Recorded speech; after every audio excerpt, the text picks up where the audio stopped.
Você já parou para pensar por que continua lutando com os mesmos problemas, mesmo depois de mudar de ambiente, de círculo social, de rotina? A verdade é que o maior inimigo não está lá fora. Ele está dentro de você. E poucos têm coragem de aceitar isso. Você já percebeu como é mais fácil apontar erros fora do que encarar o que acontece dentro de nós? A gente culpa as circunstâncias, as pessoas, o sistema, mas quase nunca olha para o lugar onde tudo realmente começa. A Bíblia não diz que o maior problema é o mundo, nem o inimigo, nem a falta de oportunidades. Ela diz que o problema está no coração. E essa é uma verdade desconfortável, porque exige mudança, não desculpas. Hoje, talvez você descubra por que tantas batalhas continuam se repetindo, mesmo quando você acha que está fazendo tudo certo. Quantas vezes olhamos para fora, buscando culpados para nossas lutas, quando a verdadeira batalha acontece dentro de nós?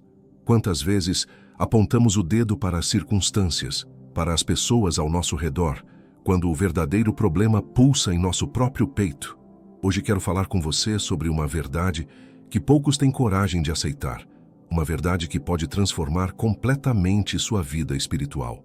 Meus amados irmãos e irmãs, estamos vivendo dias em que as pessoas preferem ajustar a realidade às suas conveniências do que confrontar a verdade que liberta.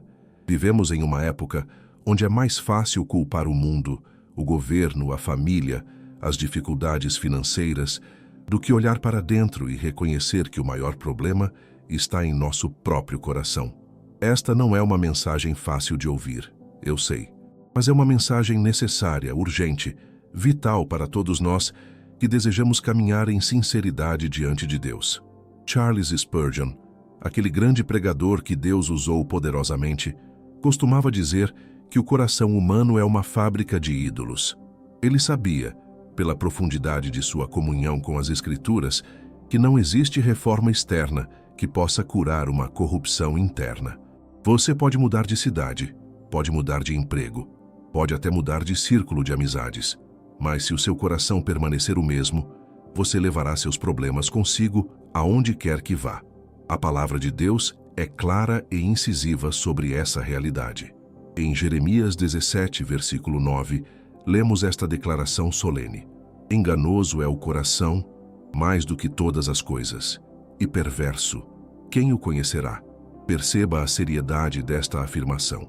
O profeta não está dizendo que o coração é apenas um pouco enganoso. Ele diz que é enganoso mais do que todas as coisas.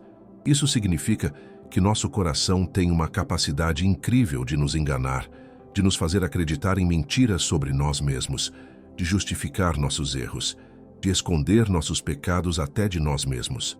Quantas vezes você já se pegou justificando atitudes que, no fundo, você sabia que eram erradas? Quantas vezes seu coração te convenceu de que aquela pequena desonestidade era aceitável, de que aquela palavra áspera era merecida, de que aquele pensamento impuro era inofensivo? Este é o coração enganoso em ação, meus irmãos. Ele não apenas nos engana sobre nossos pecados, mas também nos faz crer que somos melhores do que realmente somos. Jesus Cristo, o Mestre dos Mestres, foi direto ao ponto quando ensinou sobre essa questão. Em Mateus 15, versículos 18 e 19, ele declara: mas o que sai da boca procede do coração, e isso contamina o homem. Porque do coração procedem os maus pensamentos, mortes, adultérios, prostituição, furtos, falsos testemunhos e blasfêmias. Veja que Jesus não coloca a culpa nas circunstâncias externas. Ele localiza a fonte do problema exatamente onde ela está, no coração humano. Nós vivemos em uma sociedade que nos ensina a sempre procurar desculpas externas. Se alguém peca, rapidamente buscamos explicações no ambiente, na criação que teve, nos traumas do passado, nas dificuldades enfrentadas. E sim, essas coisas podem ser fatores contribuintes, mas Jesus nos mostra que a raiz do problema é interna. Do coração procedem todas essas coisas terríveis que contaminam o ser humano. Não é o ambiente que corrompe o coração, é o coração corrompido que contamina o ambiente. Spurgeon tinha uma forma magistral de ilustrar essa verdade. Ele dizia que se você colocasse um anjo no inferno, ele continuaria sendo um anjo, e se colocasse um demônio no céu, ele continuaria sendo um demônio. O que determina nossa condição não é onde estamos, mas o que somos por dentro. Você pode estar dentro de uma igreja, cantando hinos, levantando as mãos, mas se seu coração estiver distante de Deus, nada disso tem valor real.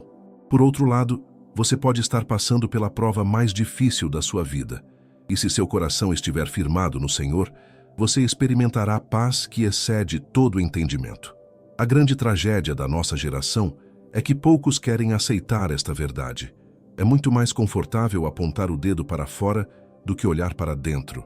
É mais fácil dizer que o problema está no pastor, na igreja, no cônjuge, nos filhos, no trabalho, do que admitir que o problema principal está em nosso próprio coração. Mas enquanto fugirmos dessa verdade, jamais experimentaremos a verdadeira transformação que Cristo oferece. Pense comigo por um momento. Quando você enfrenta um conflito no casamento, qual é sua primeira reação? Não é olhar para os defeitos do seu cônjuge? Não é listar mentalmente todas as vezes que ele ou ela te magoou, te decepcionou, te ignorou? Mas o que aconteceria se, antes de apontar o dedo, você perguntasse ao Senhor: Pai, o que em meu coração está contribuindo para este conflito? Que orgulho, que egoísmo, que falta de amor há em mim? Se você inscreveu no canal, aproveite para ativar o sininho das notificações e não perca nenhum conteúdo que pode transformar sua caminhada espiritual. E se você quer aprofundar ainda mais sua intimidade com Deus, temos um material especial para você. Nosso e-book, 21 dias para restaurar sua intimidade com Deus. O link está no primeiro comentário fixado. Esse recurso tem abençoado muitas vidas e creio que pode abençoar a sua também. Quando o apóstolo Paulo escreveu aos Romanos, ele apresentou um diagnóstico devastador da condição humana. Em Romanos 3, versículos 10 a 12, ele declara: Como está escrito, não há um justo, nenhum sequer. Não há ninguém que entenda. Não há ninguém que busque a Deus. Todos se extraviaram e juntamente se fizeram inúteis. Não há quem faça o bem. Não há nenhum só. Esta é uma radiografia espiritual da humanidade, e ela não deixa margem para orgulho ou autossuficiência. O problema não é que algumas pessoas têm corações ruins e outras têm corações bons. O problema é que todos nós, sem exceção, nascemos com corações corrompidos pelo pecado. Essa é uma verdade difícil de engolir em uma época onde somos ensinados que somos basicamente bons, que só precisamos acreditar em nós mesmos, que nossos maiores problemas são de autoestima baixa.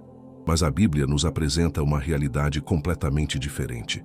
Quando entendemos que o problema está no coração, começamos a perceber por que tantas de nossas tentativas de mudança falham.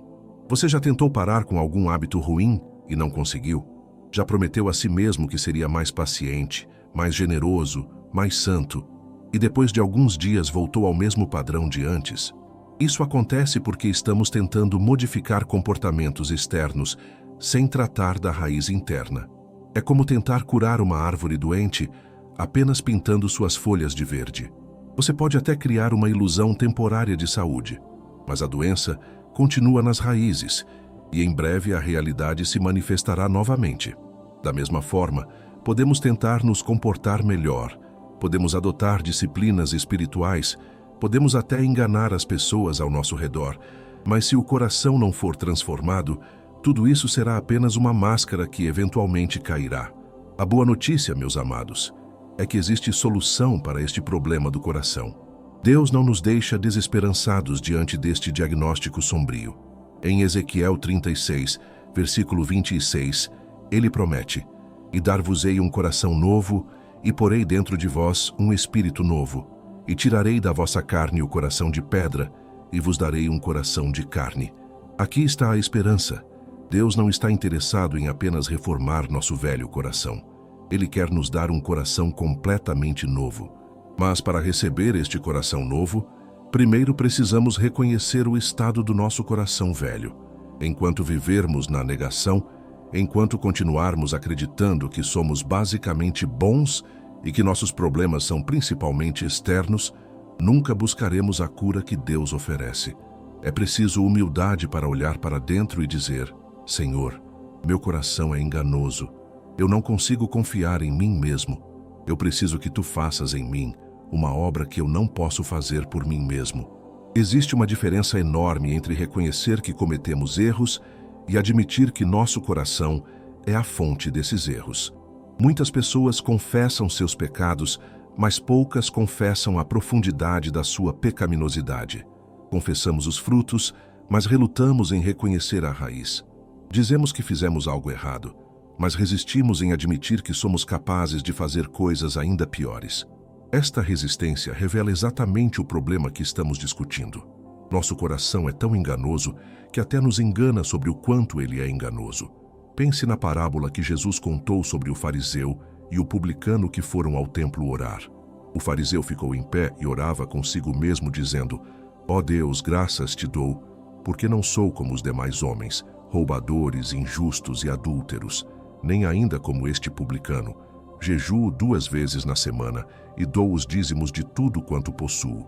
Enquanto isso, o publicano, estando em pé de longe, nem ainda queria levantar os olhos ao céu, mas batia no peito, dizendo: Ó Deus, tem misericórdia de mim, pecador. Jesus concluiu dizendo que o publicano desceu justificado para sua casa, e não o fariseu. Por quê? Porque o publicano reconheceu a condição real do seu coração, enquanto o fariseu estava cego para a sua própria necessidade. O fariseu comparava-se com outros homens e saía-se bem nessa comparação. Mas o publicano comparava-se com a santidade de Deus e reconhecia sua total indignidade. Um enxergava apenas seus pecados externos e controlados. O outro enxergava a corrupção do seu próprio coração. Quantos de nós vivemos como esse fariseu? Olhamos ao redor e pensamos: bem, pelo menos eu não sou como aquela pessoa. Pelo menos eu não cometi aquele pecado grave. Pelo menos eu vou à igreja, oro, leio a Bíblia. E nessa comparação com outros, perdemos de vista a santidade absoluta de Deus e a corrupção real do nosso próprio coração. Criamos uma versão confortável de religiosidade que nos permite sentir bem sobre nós mesmos sem realmente confrontar a verdade sobre quem somos. A palavra de Deus em Provérbios 4, versículo 23, nos adverte: Sobre tudo o que se deve guardar, guarda o teu coração, porque dele procedem as fontes da vida. Perceba a prioridade estabelecida aqui. Sobre tudo o que se deve guardar. Não diz para guardar sua reputação, sua conta bancária, seu emprego, sua saúde. Diz para guardar seu coração acima de tudo. Por quê? Porque é dele que procedem as fontes da vida. Tudo o que você é, tudo o que você faz, tudo o que você se torna, flui do seu coração. Mas como podemos guardar algo que é enganoso mais do que todas as coisas? Como podemos vigiar algo que tem a capacidade de nos enganar sobre si mesmo? Esta é precisamente a razão pela qual precisamos tanto da graça de Deus, da iluminação do Espírito Santo e da luz da palavra.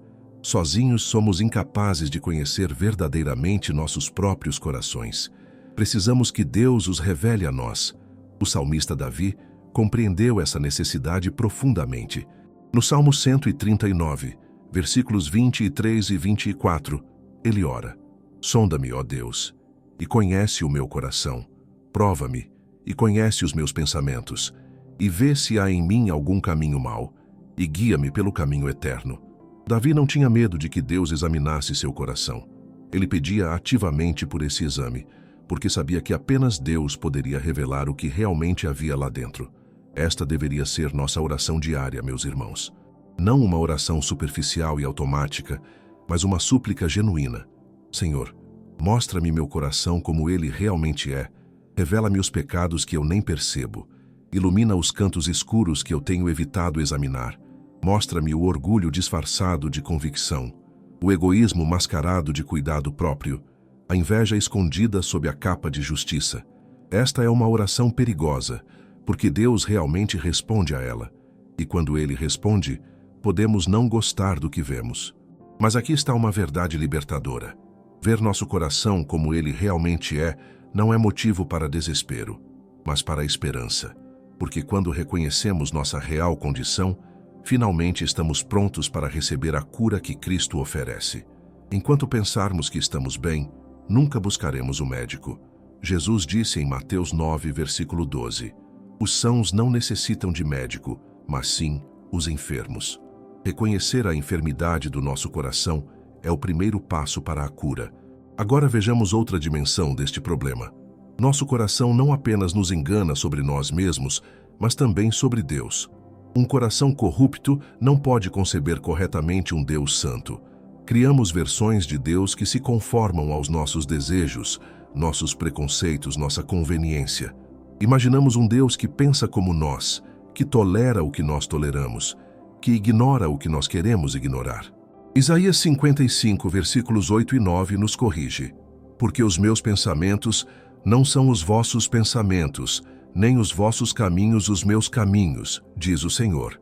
Porque assim como os céus são mais altos do que a terra, assim são os meus caminhos mais altos do que os vossos caminhos, e os meus pensamentos mais altos do que os vossos pensamentos. Existe uma distância infinita entre a forma como Deus pensa e a forma como nós pensamos. E nosso coração enganoso constantemente tenta diminuir essa distância, trazendo Deus para baixo ao nosso nível, ao invés de nos elevar ao nível dele. Isto explica por que tantas pessoas criam uma espiritualidade confortável que nunca as desafia verdadeiramente. Um Deus que nunca incomoda, que nunca confronta, que nunca exige mudança, é um Deus criado à nossa imagem, não o Deus revelado nas Escrituras. O verdadeiro Deus é amoroso, sim, mas também é santo. Ele é misericordioso, mas também é justo. Ele perdoa, mas também exige arrependimento genuíno. E nosso coração enganoso prefere enfatizar alguns atributos de Deus enquanto ignora outros, criando assim uma versão distorcida da verdade. Permita-me ser direto com você.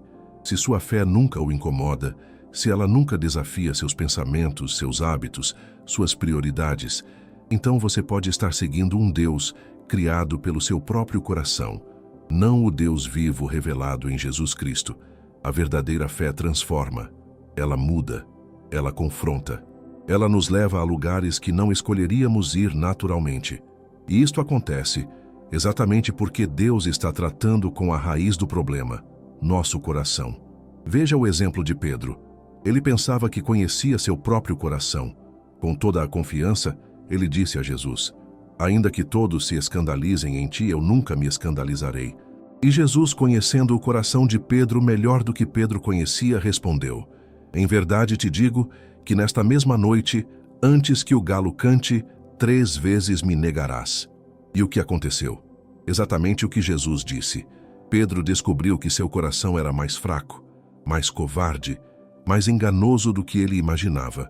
Mas a história de Pedro não termina com a negação, termina com restauração. Depois da ressurreição, Jesus encontrou Pedro e 3 vezes lhe perguntou: Simão, filho de Jonas, amas-me? E cada pergunta penetrava mais profundamente no coração de Pedro, levando-o a um lugar de humildade e honestidade que ele nunca havia alcançado antes. Senhor, tu sabes tudo, tu sabes que eu te amo. Pedro finalmente responde, não mais confiando no seu próprio julgamento sobre seu coração, mas confiando no conhecimento que Cristo tinha dele. Há uma batalha constante acontecendo dentro de cada pessoa que reconheceu Cristo como Salvador. O apóstolo Paulo descreveu esta luta de forma visceral em Romanos 7. Ele disse: porque não faço o bem que quero, mas o mal que não quero esse faço. Ora, se eu faço o que não quero, já o não faço eu, mas o pecado que habita em mim. Paulo, este gigante da fé, este apóstolo poderoso, admitiu abertamente a luta que acontecia em seu próprio coração.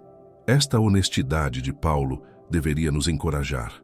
Se até mesmo ele experimentava este conflito interno, quanto mais nós. Mas perceba que Paulo não usava isso como desculpa para continuar no pecado. Ele estava descrevendo a realidade da guerra espiritual que acontece quando um coração regenerado ainda habita em carne mortal.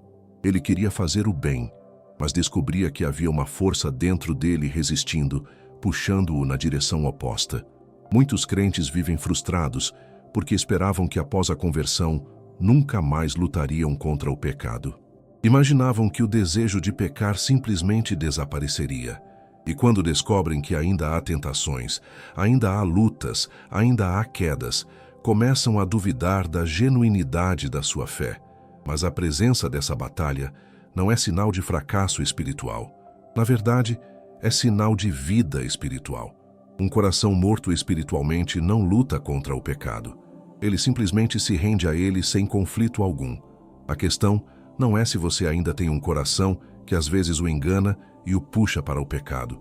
A questão é, o que você faz quando reconhece isso? Você justifica? Você minimiza? Você culpa as circunstâncias? Ou você leva isso aos pés da cruz, confessa, arrepende-se e busca a graça transformadora de Cristo? Esta é a diferença entre alguém cujo coração foi transformado e alguém que ainda vive sob o domínio do velho coração enganoso. Em 1 João 1, versículos 8 a 9, encontramos esta palavra poderosa. Se dissermos que não temos pecado, enganamo-nos a nós mesmos, e não há verdade em nós. Se confessarmos os nossos pecados, Ele é fiel e justo para nos perdoar os pecados e nos purificar de toda a injustiça. Veja que João não diz, se dissermos que não pecamos mais depois da conversão. Ele diz, se dissermos que não temos pecado. A diferença é crucial. Ter pecado significa reconhecer que ainda há em nós uma inclinação para o mal, uma natureza pecaminosa que precisa ser mortificada diariamente.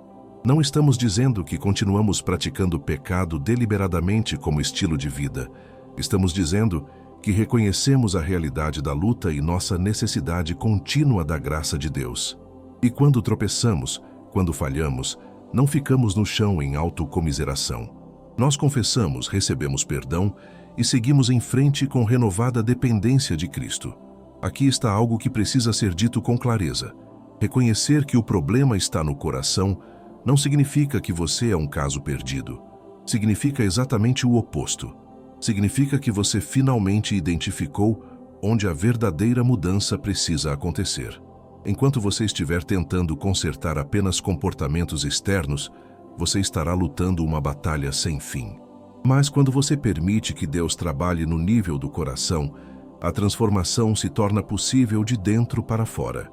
Jesus deixou isso claro quando conversou com Nicodemos. Ele disse, na verdade te digo que aquele que não nascer de novo não pode ver o reino de Deus. Nicodemos, um mestre em Israel, ficou confuso. Como pode um homem nascer sendo velho? Pode, porventura, tornar a entrar no ventre de sua mãe e nascer? Mas Jesus estava falando de um nascimento espiritual, de uma transformação tão radical do coração que é como nascer novamente. Este novo nascimento não é algo que você pode produzir por si mesmo. Não é resultado de disciplina moral, frequência religiosa ou esforço humano. É obra do Espírito Santo. Jesus disse a Nicodemos, o vento assopra onde quer, e ouves a sua voz, mas não sabes de onde vem nem para onde vai. Assim é todo aquele que é nascido do Espírito. Deus é quem realiza esta obra sobrenatural de dar-nos um coração novo. Mas embora seja Deus quem transforma o coração, não somos passivos neste processo. Somos chamados a cooperar com a obra que Ele está fazendo em nós. Paulo escreveu aos Filipenses, desenvolvei a vossa salvação com temor e tremor, porque Deus é o que opera em vós, tanto o querer como o efetuar, segundo a sua boa vontade. Perceba o equilíbrio. Nós desenvolvemos, mas é Deus quem opera. Nós trabalhamos, mas é Ele quem dá a vontade e a capacidade. Como então participamos desta transformação do coração? Primeiro, pela exposição constante à palavra de Deus. Hebreus 4, versículo 12 nos diz, porque a palavra de Deus é viva e eficaz, e mais penetrante do que espada alguma de dois gumes, e penetra até a divisão da alma e do espírito, e das juntas e medulas, e é apta para discernir os pensamentos e intenções do coração. A palavra tem o poder de revelar o que há em nosso coração e transformá-lo. Não estamos falando de leitura casual ou superficial das Escrituras. Estamos falando de nos colocarmos sob a autoridade da palavra, permitindo que ela examine nossos motivos, nossos pensamentos, nossas atitudes. Estamos falando de meditar nela, memorizá-la, aplicá-la, deixar que ela penetre nas camadas mais profundas do nosso ser. Esta é uma disciplina que poucos praticam hoje, mas que é absolutamente essencial para a saúde do coração. Segundo, pela oração honesta e vulnerável. Não orações mecânicas e repetitivas, mas conversas genuínas com Deus, onde trazemos a Ele exatamente o que está em nosso coração. Davi fazia isso constantemente. Ele derramava sua alma diante de Deus, confessava seus medos, suas dúvidas, seus pecados, suas angústias. E Deus o chamou de homem segundo o seu próprio coração. Não porque Davi era perfeito, mas porque ele era honesto. Muitos de nós temos medo de ser honestos com Deus sobre o que realmente está acontecendo em nosso coração. Achamos que precisamos usar linguagem religiosa, manter uma aparência de espiritualidade, esconder nossas lutas reais. Mas Deus já conhece tudo o que há em nós. Ele não está esperando que finjamos ser melhores do que somos. Ele está esperando que sejamos honestos, para que possa trabalhar naquelas áreas que precisam de transformação. Terceiro, pela comunhão genuína com outros crentes. Tiago 5, versículo 16 diz: Confessai as vossas culpas uns aos outros, e orai uns pelos outros, para que sareis. Há algo poderoso que acontece quando deixamos de viver em isolamento espiritual e começamos a ser vulneráveis com irmãos e irmãs em quem confiamos. O engano prospera no escuro, na privacidade, no segredo. Mas quando trazemos nossas lutas para a luz, permitindo que outros nos ajudem a ver nossos pontos cegos, o engano perde seu poder. Isso não significa que você deva expor sua vida para qualquer pessoa. Significa que você precisa ter relacionamentos espirituais profundos, onde existe confiança mútua, sabedoria bíblica e um compromisso genuíno com sua santificação. Relacionamentos onde você pode dizer: estou lutando com isso, e receber não julgamento, mas graça, verdade e oração. Quarto, pela submissão ao Espírito Santo. Paulo escreveu em Gálatas 5: Andai em espírito e não cumprireis a concupiscência da carne, porque a carne cobiça contra o espírito, e o espírito contra a carne, e estes opõem-se um ao outro. Andar em espírito significa viver em constante dependência dele, buscando sua orientação, seguindo seus impulsos, obedecendo suas convicções. Quando começamos a permitir que Deus trabalhe em nosso coração, algo maravilhoso acontece. Começamos a ver mudanças reais e duradouras em nossa vida. Não mudanças superficiais que duram apenas alguns dias ou semanas, mas transformações profundas que alteram a própria essência de quem somos. E estas mudanças não acontecem porque estamos tentando mais, mas porque estamos sendo transformados por Deus de dentro para fora. Paulo descreve isso belamente em 2 Coríntios 3, versículo 18.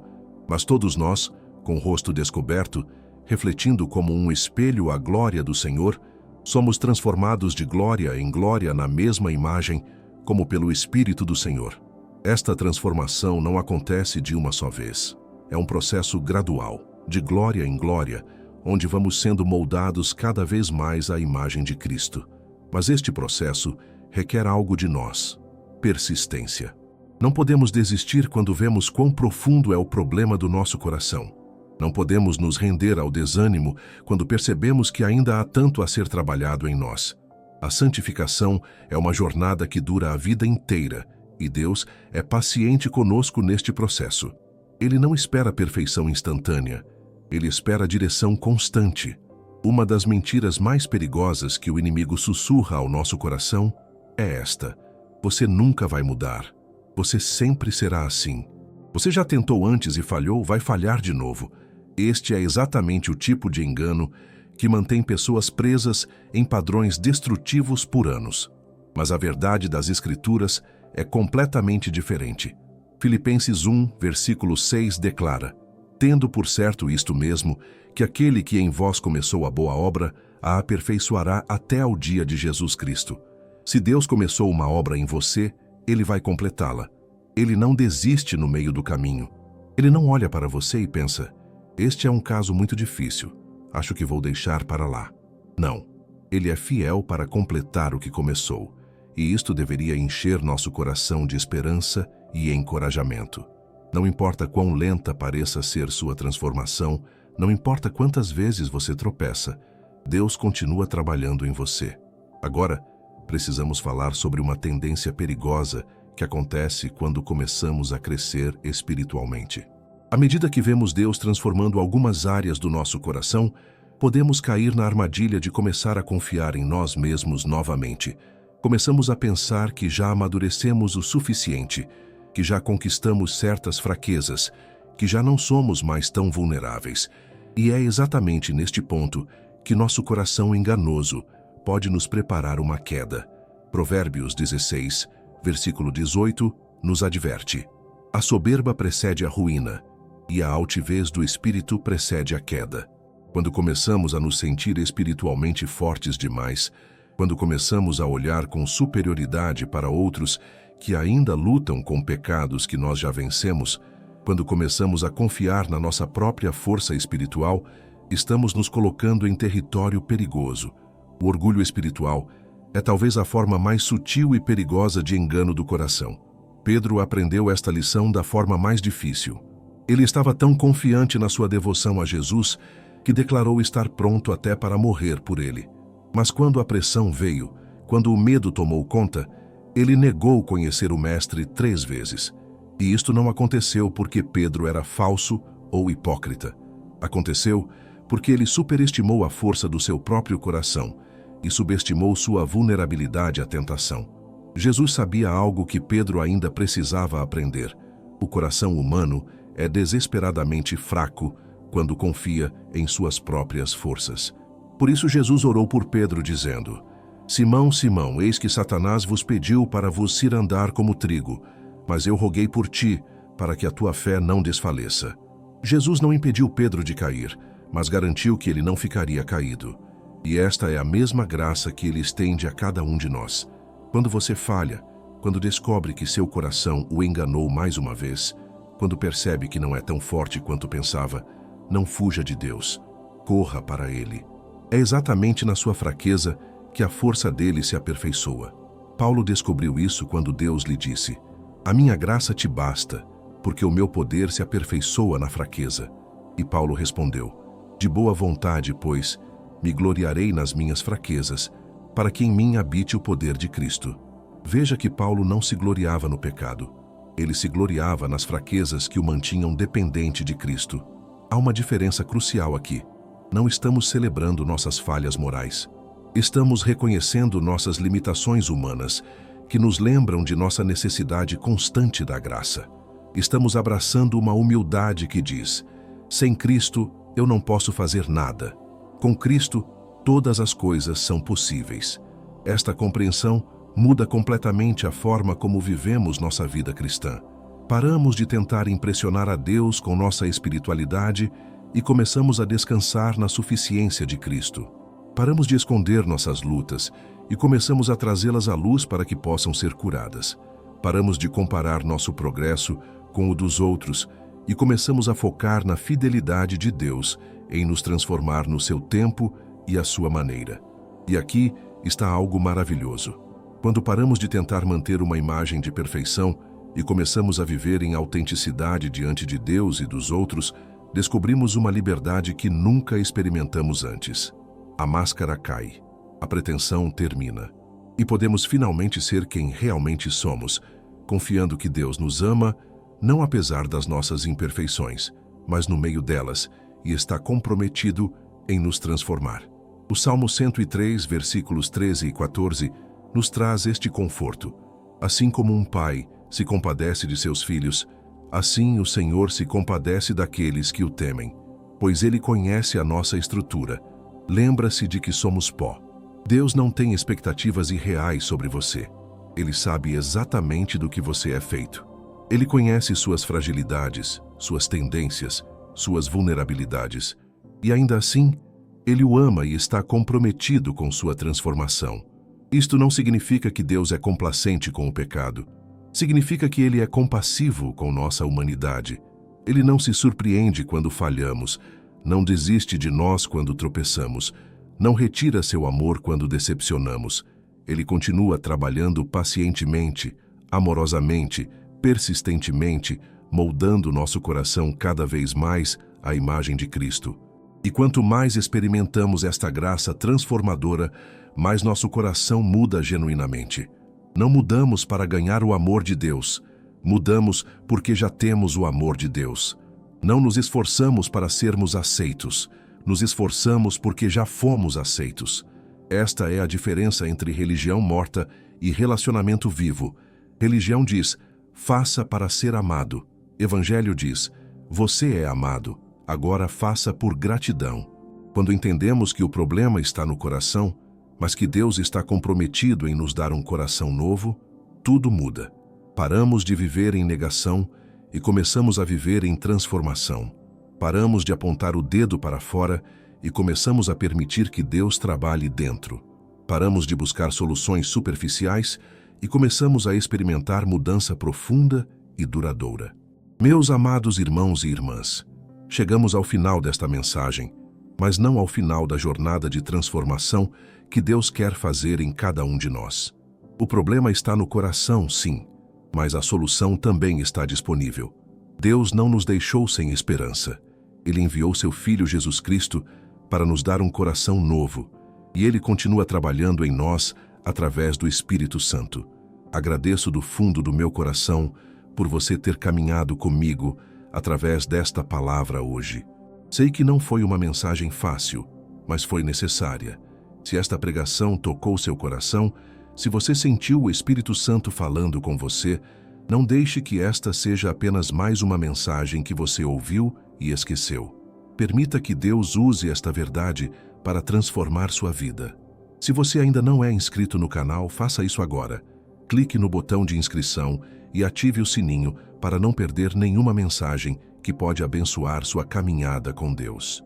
Deixe seu like neste vídeo, compartilhe com alguém que precisa ouvir esta verdade e escreva nos comentários como esta palavra impactou você.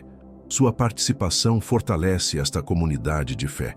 E lembre-se do nosso e-book 21 dias para restaurar sua intimidade com Deus, que está disponível no link fixado no primeiro comentário. Este recurso pode ser o próximo passo na sua jornada de transformação espiritual. Continue assistindo aos próximos vídeos que aparecerão na sua tela. Cada mensagem é preparada com oração e cuidado para edificar sua vida espiritual. Que Deus abençoe você ricamente.